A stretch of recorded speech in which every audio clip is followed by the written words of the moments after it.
Get Rich Education is brought to you by Norada Real Estate, the Real Asset Investor, and Highlands Residential Mortgage. Are you on track to achieve your financial goals? Income-producing real estate is the most historically proven way to accumulate wealth and has created more financial freedom than any other means. Norada Real Estate provides everything you need to invest in the best turnkey cash flow rental properties. Our simple, proven system will help you create real wealth and passive monthly income. Get your free strategy session with our knowledgeable investment counselors at noradarealestate.com. That's Norada realestate.com.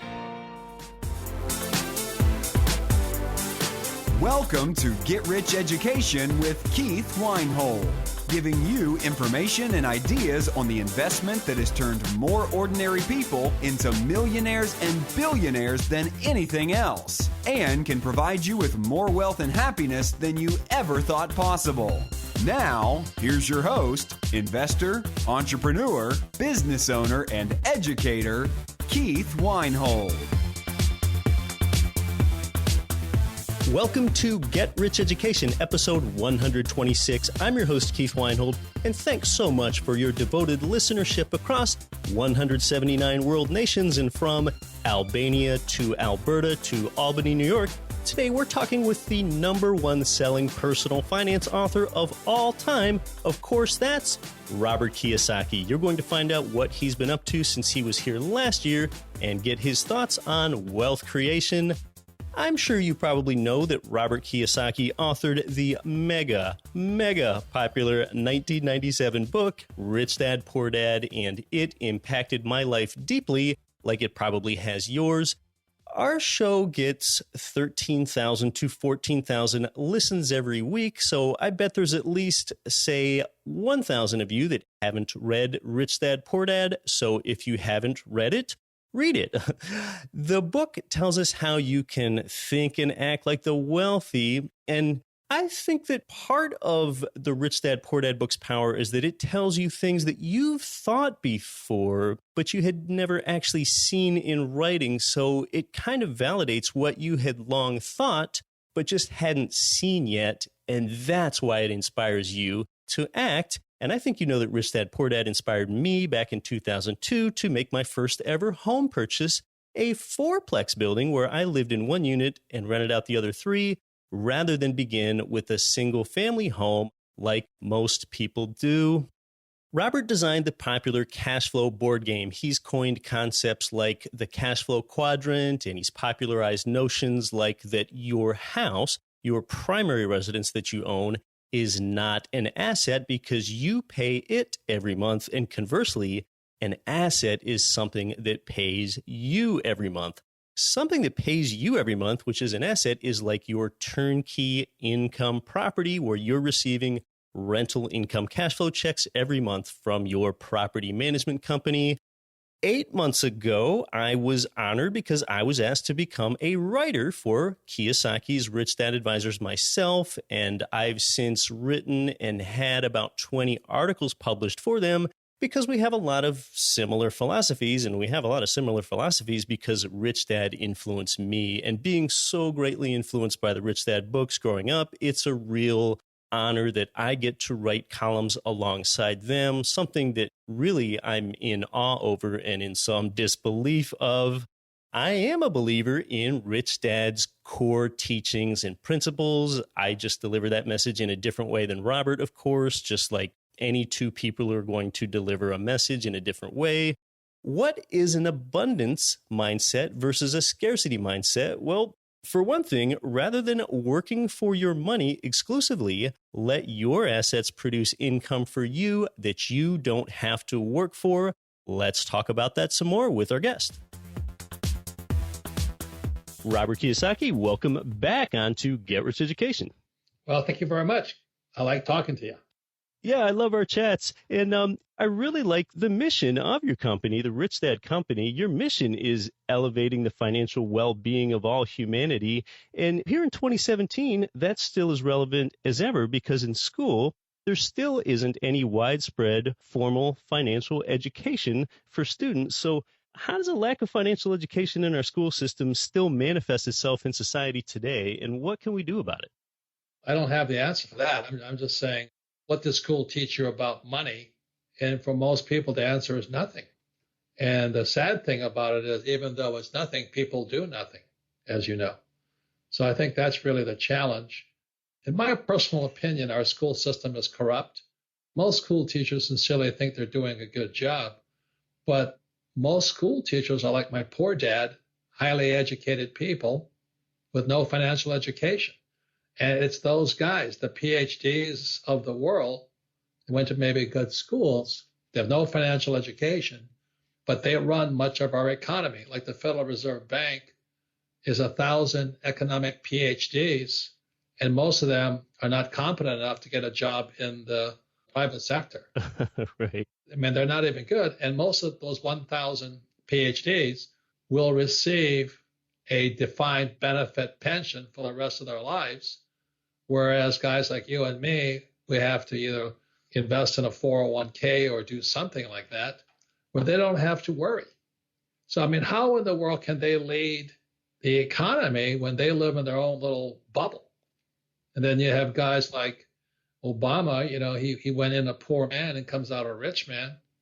And I'm not Republican or Democrat, but those guys come out with defined benefit pension plans, gold standard health care and all that, but the average person doesn't receive that. So in my opinion, our world economy is in trouble because our best and our smartest and our brightest have no financial education either. And on top of that, they rip us off, the taxpayer, by expecting the taxpayer to take care of them for life. So that's kind of, in my opinion, the crisis. There's two levels of life, the bullshit level and the dog shit level. The bullshit level is where the politicians are at, and the dog shit level is where you and I walk the street and step on it every day. Yeah, well, a lot of that's because we're not aware of these things. We don't learn about how money works in school. I think what we learn about in school is how work works and how to be a good worker in order to earn the money. I often joke that people spend all this time, both in school and outside of school in their profession, they spend all this time learning about how work works. They don't spend any time learning about how money works, but yet money is the only reason they go to work. Oh, it's actually worse than that, Keith. I went to military school, and I served 6 years in the Marine Corps. And one of my best subjects was economics. And also when I was a kid, I read the Communist Manifesto and then Ayn Rand. Communist Manifesto was by a man named Karl Marx. So Marx's complaint was that, there would be a socioeconomic revolution which would end democracy via sociology and then possibly communism. And the thing that Marx talked about was the difference between the proletariat, which is the working class, and the bourgeois, which is the middle class. And today, both the proletariat and the bourgeois are in trouble. But one of the reasons everybody's in trouble is because if you read Rich Dad, Poor Dad, Rich Dad's lesson number one is the rich don't work for money. Right. When I hear parents talking to their little darlings, their kids, they say, now you go to school and you get a job. Well, that's working for money. In other words, our whole parenting and school system is programming kids to be proletariat, laboring class. And the complaint that Marx had, if you studied anything's economic system, was that the rich controlled the production. In other words, the rich controlled the factories, the businesses, and those organizations. And our school system trains people to work for those organizations or be proletariat. And that's why Rich Dad's lesson number one was the rich don't work for money. And the reason what you're doing and the reason I support your efforts, Get Rich Education, is you're at least teaching people to own the factory, to own the production. And the reason the proletariat, who are very upset today, these highly educated academic types with their masters and PhDs, is they don't own anything. So they have to steal from the government. I just did a radio interview where in Phoenix, Arizona, 50 of the top bureaucrats in Arizona will be paid $178 million as public servants. $178 million for public servants. Starting pay for public servants in Arizona is about $45,000, but the total price with benefits is over $105,000. And so our working class who went to school, people like Janet Yellen, the Federal Reserve Chairman, they're ripping us off. And they're good people, but they're not financially educated. And then she runs the Fed. She and Bernanke, academics who know nothing about money. It's ridiculous. Yeah, it's incredibly important to learn about money. No, they're communists. That's the problem, Keith. They're communists. See, they have to steal from the rich. They have no production. They don't own the production, so they work for money. I don't work for money. I don't have a job. If you're saying to your kid, go to school and get a job, you're training them to be proletariat, labor, common, lower class. That's what I'm saying. Yeah, I don't know if children are being best served anymore these days if that's what they hear. Well, ask yourself, was that what your parents told you? Go to school and get a job? That is what they expected of me, yes. Yeah, so that you're being trained to be what Marx calls lower class, proletariat. Society does not own the production. And Marx was pissed off at the guys like Trump who owned the production. I own production. I don't have a job. Very big difference. It means we're going to revolution. That's what's going on in the world today. That's why people are so angry at Trump. They don't have anything. They see him, who is a billionaire, and they blame him rather than blaming the very people who our tax dollars pay for. The people like Janet Yellen, our school teachers, our government officials, those are the guys that are ripping us off, not Donald Trump. I see evidence of less capitalism all the time, not more capitalism all the time. There is no capitalism in America. It's now socialism going to fascism. Yeah, if you look at where we come from, that's true. And then if a program's instituted and someone tries to take it away, they say, hey, what are you doing? What are you trying to take, say, Social Security away for? Well, we've all become accustomed to that over generations, but that is the inroads of more socialism. It is socialism. It's communism. It's fascism. And the people that are doing it to us are the people that think people like Trump are ripping us off. And Trump takes no salary as president. But a guy, I'm not Republican or Democrat, but Obama is paying his mother-in-law a defined benefit pension of $160K a year for being a babysitter to her grandkids, Michelle's mother. I mean, these guys think the government owes them a living. They go to Harvard, and then they blame guys like Trump for ripping us off when they're the problem. Right. It's our academic elite who are the problem. They don't know anything about money. They need a paycheck, and they steal from the taxpayer via bloated pensions and benefits. Yeah, and I think where it really all begins is people just don't want to be self-reliant. People just don't want to be responsible for themselves. They want others to take care of them. They want to go to school and get a job. That's what they're doing. And they want the benefit, put the money in a savings account in a 401k, and then they can be very disappointed when that 401k vaporizes in the next stock market crash. It really takes a different way of thinking, and you do have a lot of these thought-provoking sentences and quotes out there that just kind of want to make readers and followers want to know more. Like you said, the rich don't work for money, or your house is not an asset, or savers are losers, debtors are winners. And actually, your favorite quote that gets someone thinking differently and trying to be more self-reliant and realize that they can be in control of their lives is my favorite Rich Dad quote of all time: don't live below your means, expand your means. And I've really always wanted to ask you, I don't think I've asked you some of your favorite examples of not living below your means, but instead using those same resources and faculties and energies and expanding your means. Can you give a good example of that? You have to invest in education that schools don't provide you.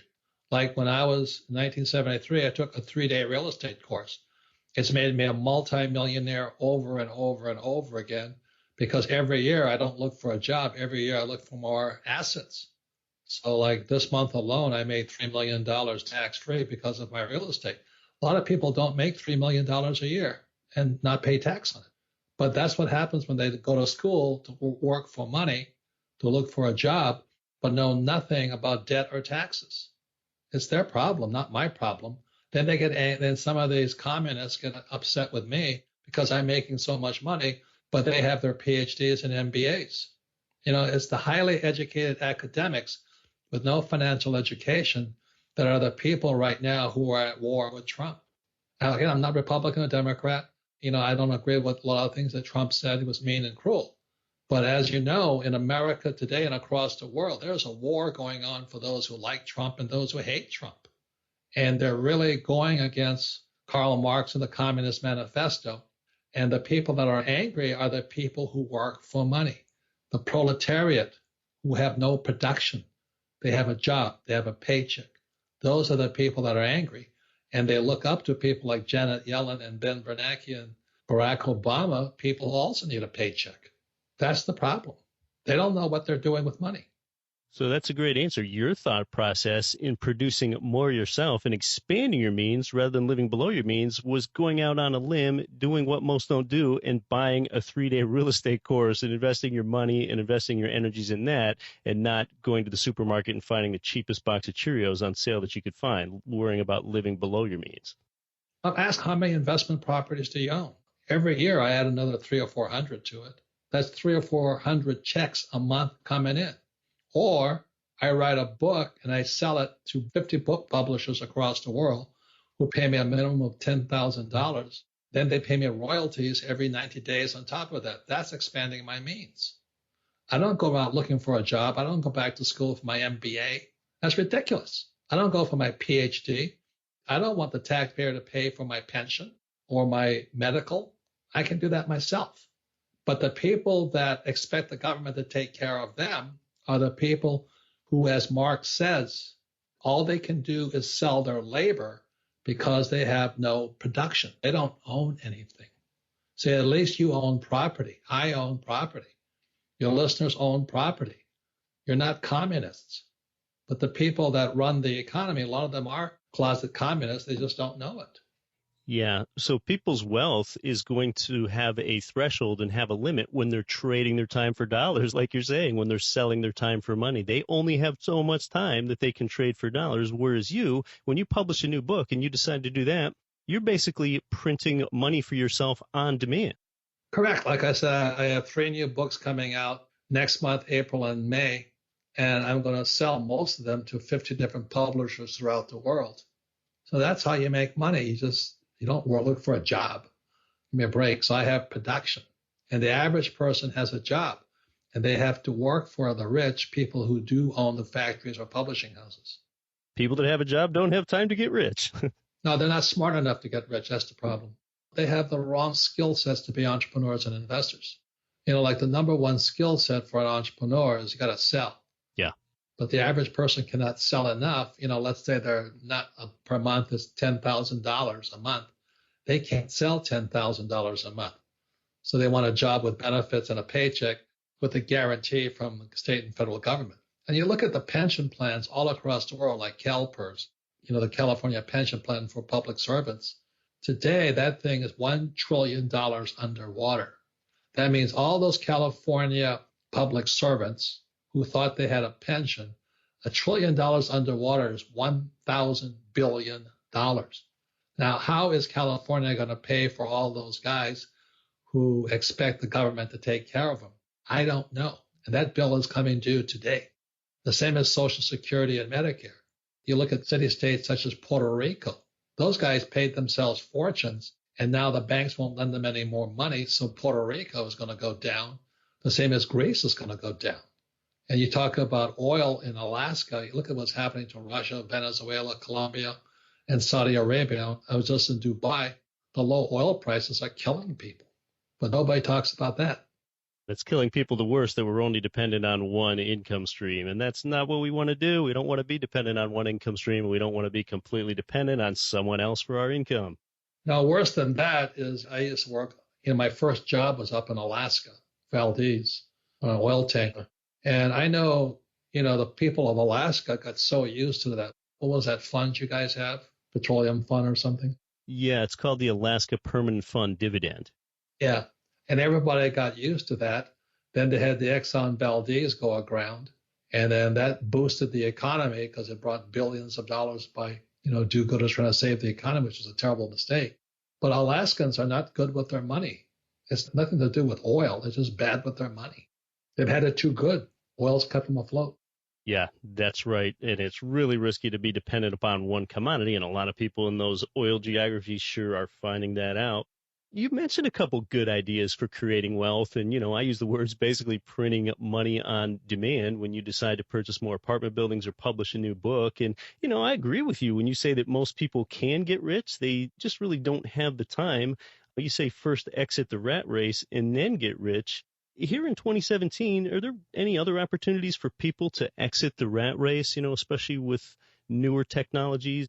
There's always opportunities, more opportunities now than ever before. The trouble is Again, they went to school and learned to work for money. They learned to be peasants, proletariat. I don't know if you guys ever read Marx and the Communist Manifesto, the battle between social classes. But that's what's going on today with Trump. The social classes have gotten so used to the government taking care of them, and they've lost the brain power or the willpower to pull themselves out of a mess. I disagree with you about oil. I make millions in oil, but I make it through taxes. For example, I just put $1 million into an oil well. I got $800,000 back day one by not paying the tax on it because the government incentivizes me to be an oil investor. But if I had invested in Exxon or Standard Oil, I would have got nothing. So the average person invests in stocks, and I invest in oil as an entrepreneur. That's education. And the average person is too lazy to find that stuff out. They'd rather sit around and complain that Trump is ripping them off when it's really the bureaucrats that are ripping them off. Guys like, Yellen, who's from UC Berkeley, and her husband was another out there socialist. And then you have Obama, Clinton, and Bernanke. And then we wonder why we're in trouble. Or the Fed has 1,000 PhD economists, all with defined benefit pension plans. They're not worried. They're set for life. Why should they worry about you? A lot of people want to complain about the president, but they seem to put complaining about the president ahead of how they should think about themselves, and they are the president of their own lives and the choices that they make in their everyday life, and whether their business succeeds in the next 4 years and whether their real estate succeeds in the next few years really doesn't have that much to do with the president. It has to do with them and their financial education and their action taking. Exactly. And the question is, what happens if you're 65, you're out of a job, you don't have anything that 401k or your Roth IRA? Who are you going to blame then? And that's the problem with all these people who went to school to get a job. And that's why Rich Dad said the rich don't work for money, because people who all they have to do is sell their labor, as Marx said, have no production. And they get angry at those like you and me who have production. That's the difference. It starts in our school system. Yeah, that sure is where it all begins. You're listening to Get Rich Education. Our guest is Rich Dad Poor Dad author Robert Kiyosaki. More when we come back. I'm your host, Keith Weinhold. Are you looking to invest in your first investment property or grow your existing inventory? Highlands Residential Mortgage can help, offering down payments as low as 15% and credit score requirements down to 620. Their streamlined process is designed to help investors close their loans quickly and without any surprises. You need someone who knows cash flowing real estate and can help guide you through the muddy waters of today's lending environment. So call Graham Parham today, toll free at 855-326-6802. The Parham team can help you purchase or refinance any of your 1 to 4 family investment properties. NMLS number 195724, 12001 North Central Expressway, Suite 750, Dallas, Texas 75243. Equal housing lender, not licensed in all states. As a lot of investors know, multifamily real estate has been one of the best asset classes to be invested in most of the last decade. While the great deals have been harder to find lately, there are still opportunities in select markets where savvy investors can get lots of appreciation and strong cash flow if you have a great team. Dave Zook, founder and president of The Real Asset Investor, and his team have been very active in the multifamily space in Memphis, Tennessee. On the heels of the Great Recession of 2009, Dave and his team quietly started acquiring multifamily assets, and in the last few years, he has syndicated over 2,000 apartment units, creating strong cash flow streams and big appreciation for lots of their investors. It's not too late to get involved. If you're an accredited investor and you would like to learn more about investing in great multifamily apartments with a world-class team, email Dave and his team at info@therealassetinvestor.com. This is Rich Dad Advisor Ken McElroy. Listen to Get Rich Education with Keith Weinhold, and don't quit your daydream.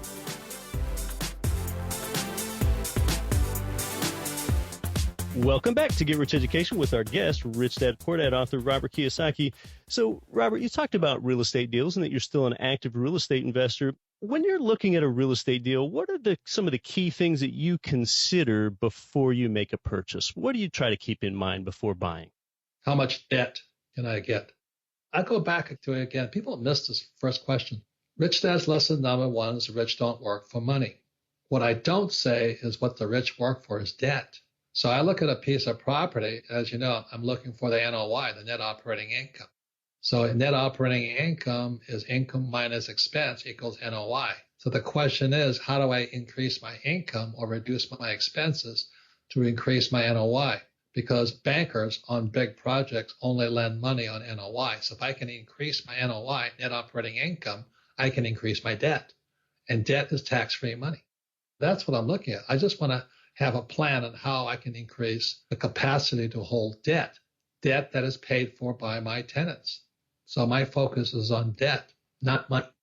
I focus a lot on debt too. I mean, Robert, if it weren't for debt, I don't think I would be anywhere with real estate. The leverage that smart debt has made for me and the income that's made for me, all of it, which I can outsource to others. Yeah, so much of this begins with understanding debt really well to create wealth. And that's so counterintuitive to most people. And I think the reason that's counterintuitive to most people, tell me what you think, is most people from early age, they kind of associate debt with, they're sort of trapped underneath this debt. They're going to have to work overtime this weekend so they can afford their car payment. And therefore they associate debt with a whole bunch of struggle or something that they don't really want to do. They don't see it as something that can be outsourced to others while you create leverage for yourself as the investor. There's consumer debt and investor debt. And most people are consumer debt. That's bad debt. That's how stupid they are. And then they call their car an asset, their house an asset. It's all consumer debt. That's why people are screwed up. And our school system teaches them to be screwed up. That's why I said Marx had it correct. He says the poor don't have any assets. They don't have any production. All they have is bad debt and bad jobs. I have a 20th anniversary edition coming out. Now, the content of the 20th anniversary edition, in other words, the story of Rich Dad, Poor Dad is the same. Nothing's changed. So if you read the book, the content is the same. What is different in the 20th anniversary edition is the reasons I said what I said and I wrote what I wrote. In other words, when Rich Dad, Poor Dad came out in 1997, April 8th, 1997, the economy was booming. But I could see this crisis coming. So in the revised or the 20th anniversary edition, I wrote about the reasons I said what I said. I said why the rich don't work for money, why savers are losers, and why your house is not an asset. It had nothing to do with that. It had to do with the fact that our economy now is in meltdown. We're melting down right now. And people are just sitting there saying, well, I hope the economy comes back. I have bad news for you. I think in 2008, we entered a depression, and we're not coming out for a while. So those who are sitting around hoping Trump is going to save them, or Hillary is going to save them, or Obama is going to save them, that's who I'm concerned about. So for those who want to look at the future, even if you've read Rich Dad, Poor Dad, I would get the 20th anniversary edition, look at the logic behind the reasons for writing that book, and then make a prediction for the future for your own life. You know, so many people ask me, what am I doing? I'm not doing anything different. I'm using debt to get rich, and I'm paying no taxes. And the average person can't do that. That's the problem. So that's why they should listen to your show and take real estate investment classes or stock classes and all that. A person's really got to invest actively in their financial education, or they can turn their money over to a 401k or a Roth IRA. And I suspect their principal in their retirement accounts will be melted down when the economy collapses. That's what I'm afraid of. So I'm not trying to mince my words and make people feel good. I'm really doing my best to disturb people that maybe they'll wake up and go, oh my God, maybe I better do something. Otherwise, I really don't have time to talk to people because most people have got their heads so far up their butt, they can't even see the daylight. And they think that, oh, the rich are evil and that, you know, Trump is a bad guy. I don't know where they live anymore. I just don't get people anymore. This gap between the rich and poor is so wide right now. That's why I mentioned Marx. He talked about social revolution coming up, the gap between the rich and everybody else. And my position is I'd rather have you be on the rich side than on the poor and the middle class. But if you're not going to do anything, then I really can't help you. I'm very concerned about this crash that's coming. Well, yeah, the middle class continues to get hollowed out. So you can either rise and be with the rich or you can be poor. I mean, for example, you know, they say that debt and taxes make you poor. And then conversely, on the other side of the coin, understanding debt and taxes with what we're talking about, that makes you wealthy. And that's my second book coming out after the 20th anniversary edition. It's called Why the Rich Are Getting Richer. And it's about debt and taxes. That's what it's about. I don't pay taxes, and Trump is the king of debt, and I borrowed $300 million in the last few years. I love debt. And that's why lesson number one in Rich Dad, Poor Dad is the rich don't work for money. They work for debt. And the reason you want to be in real estate is because you want debt and no taxes. That's how you get rich. So the people who are listening to this whole thing, you're just kind of hoping and praying that maybe you buy a duplex or something. Well, that's a good start, but you may have to clean your brain out and start looking for debt and taxes to make you rich. That requires financial education, not the crap you learn in school. Well, and here's the good news. I mean, in order to bring debt and taxes to one's advantage, the good news is that the everyday person can get access to real estate with as little as a 3 or 3.5% down payment. So this isn't something that's only available to the wealthy. This is an instrument, leveraged cash flowing real estate, where an ordinary person can become wealthy. The average person's not going to do it. Keith, they're not going to do it. That's why, sometimes I get testy and frustrated because I talk to so many people, like friends and family, and they're still voting for Hillary and Obama. I think we're going into a depression, and most people don't realize that the depression is going to be the greatest opportunity they ever had. And things probably aren't as good as what most people think. People see a low unemployment rate reported. I mean, even if you did believe that the unemployment rate were actually reflecting something accurate out there in society, most of the new jobs that have been added have been part-time jobs as well. So it's really a hollow recovery. I think the average person has got to, flush their head out with an enema or something. All the stuff they were taught in school, go to school, get a job, work hard, save money, get out of debt, and invest in the stock market. That's why they're poor. But I think people are out of time right now. And in my generation, the baby boom generation, I think they're being set up for a clean sweep. They're going to take their pensions from them when a stock market crash. And that's why I speak and I write, and I don't speak about happy times. I said, look, these are the biggest opportunity times. Crisis is fear plus opportunity. This is it. But most people are going to sit around and do nothing and discuss what Trump is doing and what's happening to his cabinet, rather than look at themselves in the mirror or question what the academic system taught you or who's running the economy. A bunch of academics with no financial education, with defined benefit pension plans and state-of-the-art medical services. They took care of themselves. They forgot about the rest of us. And that's who's running the show. That's the problem. And that's why Trump wants to drain that swamp. I'm afraid he's going to run into a huge problem. They're going to attack that guy, and they're going to blame him for the crash that's coming. Yeah, I don't know if he's going to make it all 4 years. I think we're already in a depression starting in 2008. I think the capitalism ended in 2008, and we're now going to socialism or fascism. That's the big picture. That's the way I look at it. Now, on the other side of it, I'm going to get richer because I don't just talk about it. I'm doing something every day. I'm always educating myself. But most people want to sit around and hope that, a duplex will pull them out of the recession. It might, but it might not either. If you real estate, there's a lot of truth to real estate is location, location, location. You have a bad location, you're out of business. A friend of mine from Singapore came to Phoenix, Arizona, and he was showing me where he bought property in America. He said it was really cheap. So I said, show me the property. And it was really cheap. So I said, he says, yeah, I do what you said. I'm buying property in America. And I looked at the map and I said, that's not America. You bought Mexico. I mean, the guy didn't even know the difference between Mexico and America. That's how foolish people are. So I always say to people, we have Rich Dad's education, Rich Dad's coaching, we have online programs, we have a lot of books and tapes, we have a cash flow game and all this. You got to activate that brain of yours because we're in very serious financial trouble. That's why I wrote Rich Dad, Poor Dad, the revised edition, 20th anniversary, so you can understand the logic, so you can see into the future. Because the next 20 years will not be like the past 20 years. We're in a depression.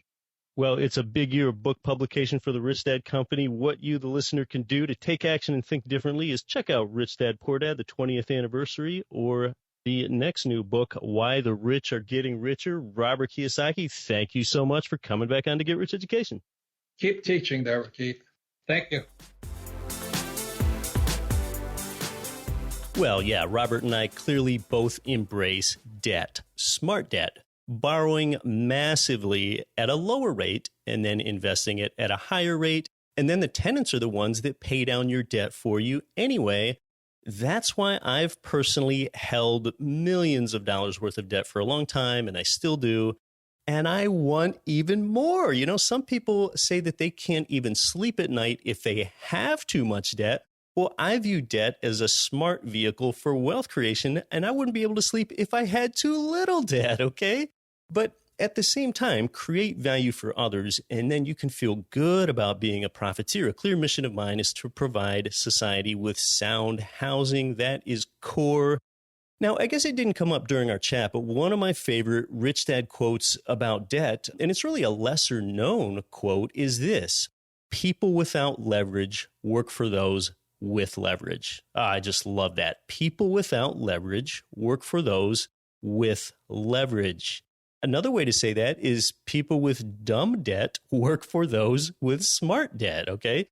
Robert talked about the widening gap between the rich and everybody else. That's why on this show, we talk about investing, how the wealthy invest, yet make sure their vehicles available to middle-class people and often even lower than middle class. The rich don't work for money. Instead, they focus on providing value for others.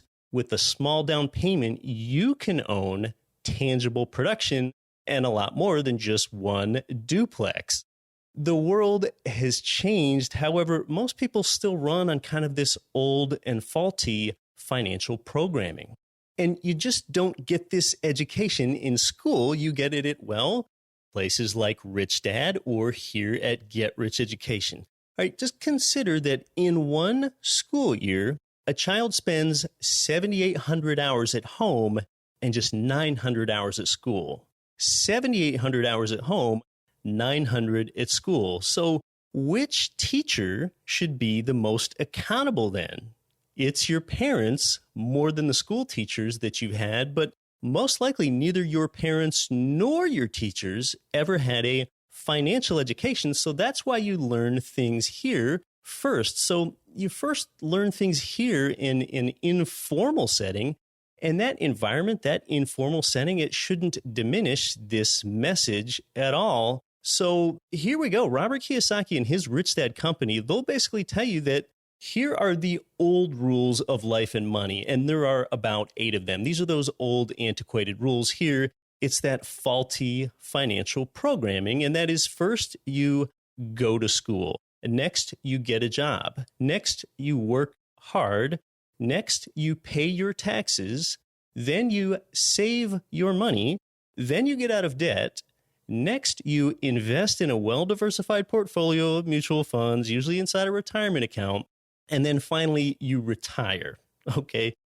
Does that right there, does that sound like success to you? Does that even sound like a life that you would want to live? Let's go over these 8 and look at how I live, and I'll give you my commentary on those. Number 1, go to school. Yeah, I went to school and I graduated college. Next is get a job. Yeah, I had a job for a while, and I don't work for anyone today. No job. Thirdly, work hard. Yeah, sometimes I did, but I thought more about working smart while I worked hard. Pay your taxes is the next one. Yeah, I pay my taxes, but not very much. I don't quite have them down to 0 yet, but I'm getting close, working with the same firm that Robert Kiyosaki uses. Next is save your money. No way. I don't do that. That's nonsense. I invest instead. The next one, get out of debt. No way. Even though I have the ability to get out of smart debt, doing so would be, frankly, irresponsible. The next one, invest in a well-diversified portfolio of mutual funds inside a retirement account. Of course not. That is almost completely irresponsible. I'll talk about that more in a minute. And then the last one, retire. Well, basically, if you work for money, if you work for others, you're more likely to want to retire. But those that do what they want to do, like me, they don't really want to retire so much. So those antiquated rules, they just don't apply today, but that's still what so many people think success is. And that's a limiting mindset. That's a fixed mindset, a scarcity mindset. I mean, why would you save money when savings rates are maybe 1/10 of what the real rate of inflation is? You've got to ask that if you know any better, why in the world would you invest through a 401k? Investing in a 401k, it approaches the irresponsible if you know any better. And I've talked about this on another show. When 401k plans were first introduced, they were called salary reduction plans because that's principally what they do to you. How could you tell your spouse, or what would you tell your child? What would you say when you let them know that you reduced your salary and you diminished both your quality of life and their quality of life, while you could have made their lives better all their lives by you yourself investing in cash flowing assets now, in your young age, in your middle age, and in your old age? Okay, well, instead, you're just going to wait on your 401k plan so that you can only get passive income from it starting in your 60s? That's irresponsible. You could start that in your 20s or your 30s or your 40s or your 50s with cash flowing real assets. So why wait decades? You're not getting that time back once it's gone. And the cash flowing real estate has better rates of return and tax advantages that are the same or better than those dream crushing, life deferring 401ks. That's why a 401k is not a tax deferral plan so much as it is a life deferral plan. You deferred life. It's a salary reduction plan. Well, the good news is you can start a salary increase plan right now. Why delay gratification if there's no benefit in the delay? What would you say to your child? Okay, you stifled their options and their opportunity. Any real change begins when one starts telling themselves the truth. You know who the most important person to be honest with in your life is? It's you. You know the first part of solving any problem in life? And this is great news for you because you're going to learn about where change really starts. And I need to remind myself of this sometimes too. The first part of solving any problem is simply recognizing that there is one. That's the pivot point. It's that clarifying moment right there that's actually the impetus for change. It's the clarity of brutal honesty with oneself. Today, Robert mentioned Donald Trump a few times. Robert and the president are friends. They've published a few books together, and Trump gave that broad address to Congress last week that motivated some sets of people and created quite a short-term stock market rally because some people felt his behavior was more presidential, I guess. Well, over the last 6 weeks, I've visited 7 different countries, and you know what everyone wants to ask me about? And this is usually the van driver of our various tours that ends up asking me this. As soon as they learn I'm from the United States, they want to ask me what I think about Donald Trump. And you know what my answer is? And okay, here we go. And even though as a real estate investor myself, you might think that my top answer is that I'm thrilled that a real estate guy is in the White House. Nope. You know what my top answer is on what I think about Donald J. Trump as president of the United States is? And by the way, can you believe that I'm about to state a political opinion here on the show? Well, it's more benign than you think. That's because what I think about Trump as president is that it just doesn't matter that much. It matters, but people put an outsized influence on this. You are the president of your own life, and that's what matters most. And that's more good news for you, no matter who you voted for. If someone thinks that their success or their dreams or their ambitions or the quality of their workout this morning or their goal to climb Kilimanjaro this year is so dependent upon whom the POTUS is, then maybe they're thinking too small. No one needs permission from anyone to live abundantly and make sure your financial decisions reflect abundance and not scarcity. And all right, this isn't a political show. This is a show about building your wealth. In fact, by far, that's the most politics I've ever discussed in 126 episodes. As far as the next 2 shows, these next 2 weeks, we're going to talk about debt. Robert just told us that it's the top criterion that he considers before getting into a real estate deal. So I'm going to tell you exactly and tactically why the rich don't work for money. Instead, debt works for the rich. And I'm going to talk about debt in a way that's really specific and actionable for you. And it is counterintuitive stuff. So I'm going to tell you to be ready. If you've never heard before what I'm going to tell you the next 2 weeks, it might just turn your world upside down where what you think was dark is now light, and where what you thought was day is now night. I'm going to talk about how you want to consider getting into debt, massively smart debt, because I've had a lot of success with using smart debt as leverage to create wealth, and you'll learn how to do it too. Because, I'm still a young guy. I didn't come from a wealthy family. I never worked at some high-paying job. I didn't really have any transformative or original business idea, like I wasn't the founder of a new social media platform or something. You will find people smarter than me out there all over the place. More than anything, my investing success has to do with the way that I take on and handle debt.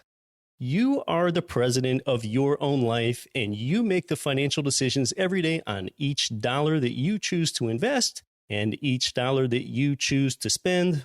We've got a lot of amazing shows coming up. After I talk about debt in great detail, we've got America's Money Answers man, Jordan Goodman, appearing here for his Get Rich Education debut. After that, we've got the return of Rich Dad Advisor Ken McElroy. With a great magnitude of gratitude, I've got to thank Robert Kiyosaki and his Rich Dad Advisors for just an incredible amount of support since the beginning here at Get Rich Education, and for inviting me to be a writer for them myself. Special thanks today to our guest, Robert Kiyosaki. Check out Robert's new books for this year, including the Rich Dad Poor Dad 20th Anniversary Edition, and all of his resources at richdad.com. I'll see you next week. Though you might quit your day job, whatever you do, don't quit your daydream. You've been listening to Get Rich Education, telling you what the wealthy won't tell you about real estate and investing. Nothing on this show should be considered specific, personal, or professional advice. Please consult an appropriate tax, legal, real estate, financial, or business professional for individualized advice. Opinions of guests are their own. Information is not guaranteed. All investment strategies have the potential for profit or loss. The host is operating on behalf of Get Rich Education, LLC exclusively.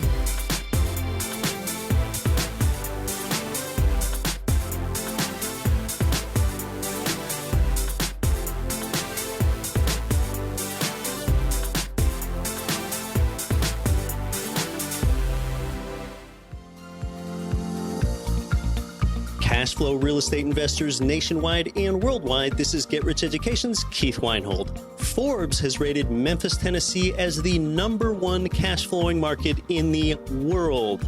Our good friends at Mid-South Homebuyers have been Memphis's premier turnkey real estate provider for 14 years with a stellar reputation and an A+ rating with the Better Business Bureau. Owner Terry Kerr was born and raised in Memphis. Yeah, he knows the market and has renovated and sold over 1,000 houses in the Memphis area. Find out what their many repeat buyers already know. Their houses are completely renovated, even come with a 1-year builder's warranty and a lifelong rental guarantee. They're a perfect fit for the first-time out-of-state investor or the seasoned investor diversifying their portfolio. Mid-South Homebuyers' friendly staff makes investing easy. Learn more at midsouthhomebuyers.com or give them a call at 901-217-HOME.